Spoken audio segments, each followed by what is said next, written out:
required by law.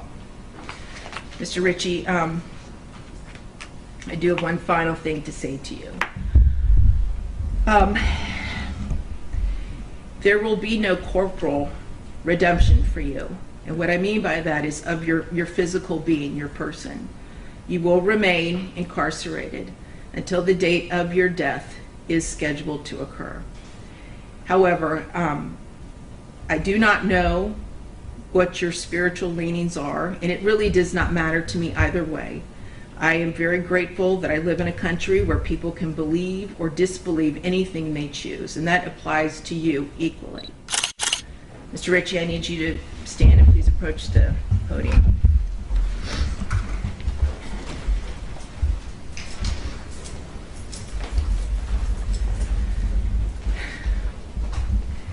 Mr. Ritchie, the court has thoroughly reviewed and considered the record concerning defendant's trial, including both the guilty and penalty proceedings, as well as the memoranda submitted by both the state and the defense.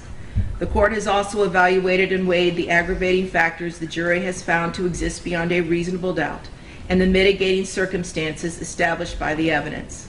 The court acknowledges that this weighing is not a quantitative comparison, but instead requires a qualitative analysis of each aggravating factor and each mitigating circumstance.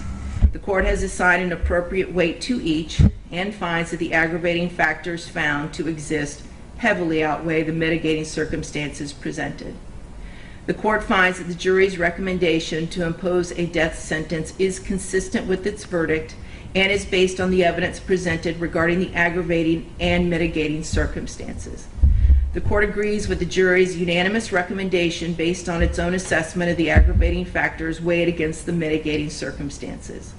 The court finds that the aggravating factors substantially outweigh the mitigating circumstances and sufficiently warrant a sentence of death in this case. Therefore, the court finds that the sentence of death is the appropriate penalty the court should impose for the murder of 9-year-old Felicia Williams, as charged in count 1 of the indictment. Accordingly, as to count 1, for the first-degree murder of Felicia Williams, the defendant, Granville Ritchie, is hereby sentenced to death. Defendant shall be delivered into the custody of the Florida Department of Corrections at the Florida State Prison, where he shall be confined until a date certain, selected by the governor of the state of Florida, and on that date, defendant shall be executed in a method provided for by the laws of the state of Florida. As to count 2, for the sexual battery of a victim less than 12 years of age by a defendant over the age of 18, committed against 9-year-old Felicia Williams, defendant shall be sentenced to life in prison without the possibility of parole. As to count 3, for the aggravated child abuse of Felicia Williams, defendant shall be sentenced to 30 years imprisonment. Counts 1, 2, and 3 shall run consecutively to each other. However, the 2 cases you pled to earlier today will run concurrent with count 1. Defendant is hereby notified that this sentence is subject to automatic review by the Supreme Court of Florida. Counsel will be appointed by separate order to represent defendant for that purpose. Further, pursuant to section 922.105 Florida statutes, defendant has 30 days from the issuance of a mandate from the Supreme Court of Florida affirming the sentence of death to elect death by electrocution by the procedures required by law. Mr. Ritchie, I do have one final thing to say to you. There will be no corporal redemption for you. And what I mean by that is of your physical being, your person.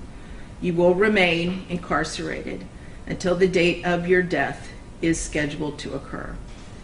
However, I do not know what your spiritual leanings are, and it really does not matter to me either way. I am very grateful that I live in a country where people can believe or disbelieve anything they choose, and that applies to you equally. However, if you do ever pray to a higher power, either now or at some point before the date of your death is scheduled to occur, and you truly seek forgiveness and redemption for the sins and the crimes you have committed, I hope that you are granted it. And I do still see the humanity in you.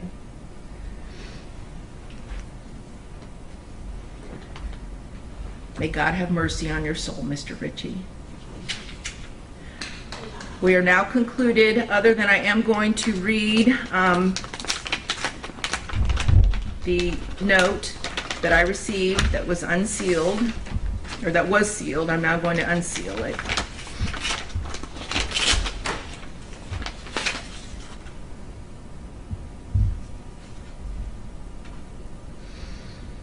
And it is a card, and it says, "I thank God as I remember you."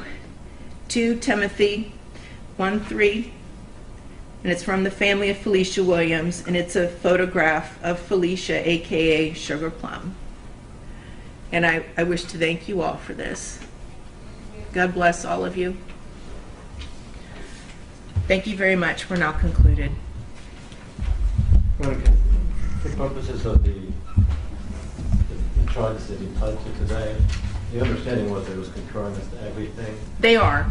Okay. I'm sorry. They are concurrent. As to each and every count? Yes, as to each and every count. Very good. And he has served more than the 5 years on those. Okay, very good. Very good. Yeah, And concurrent with his other case? correct. Thank you. And Mr. Brunvon and Mr. Harmon, I do have conformed copies of the sentencing order, the original. The courtroom fell completely silent as the judge delivered a haunting message directly to convicted killer Granville Ritchie moments after sentencing him to death. After carefully explaining why the aggravating factors overwhelmingly outweighed any mitigation, the judge stunned the courtroom by shifting away from legal language and speaking personally about redemption, mercy, and humanity. He told Ritchie there would be no corporal redemption because he would remain imprisoned until the day of his execution. Yet he also said he hoped Ritchie could still find spiritual forgiveness before death. The emotional weight intensified when the judge admitted he still saw humanity in the convicted murderer despite the horrific crimes committed against 9-year-old Felicia Williams. The hearing became even more heartbreaking when the judge unsealed a card from Felicia's family containing a Bible verse and a photograph of the little girl known as Sugar Plum, transforming the sentencing into an unforgettable emotional moment inside the courtroom.